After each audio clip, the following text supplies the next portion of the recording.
mi sto candidando per le prossime amministrative nella lista San Vendemiano Civica, dopo un percorso che abbiamo fatto di analisi e di verifica delle possibilità di dare una proposta a questa comune che possa affrontare in prevalenza i temi sociali, i temi della famiglia, in un contesto quale è quello della popolazione di San Vendemiano, che ha una progressiva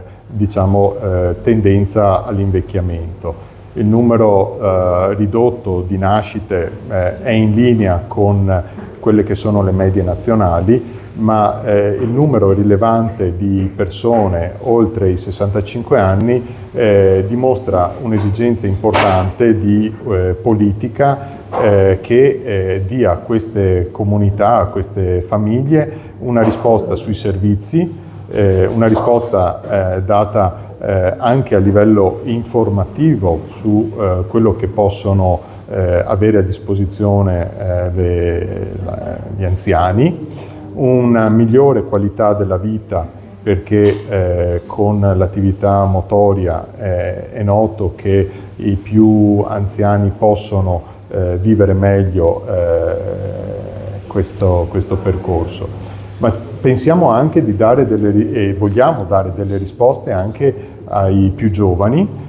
Pensiamo che i cittadini, le giovani coppie che hanno i figli e che vogliono sfruttare l'ampissima offerta sportiva che questo territorio dà, debbano essere in qualche modo aiutate, perché sono molte le situazioni nelle quali i giovani sono costretti a trovare spazio nelle associazioni degli altri comuni, associazioni sportive degli altri comuni. Ecco, noi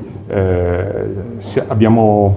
redatto un programma e su questo abbiamo creato una squadra di cittadini che sono tutti svincolati da appartenenza partitica, politica. Abbiamo costituito questa lista civica perché intendiamo in primis dare una risposta a queste esigenze qua. Poi è chiaro che queste esigenze si ripercuotono nei vari settori, il sociale, lo sport, le infrastrutture, i trasporti, la cultura. Una risposta che vogliamo dare al Comune di San Vendemiano nei prossimi anni riguarda anche il settore del turismo. Ecco, da quando il nostro Comune fa parte del territorio dell'UNESCO non c'è un'offerta turistica per San Vendemiano. Il nostro è un territorio di passaggio dove chi va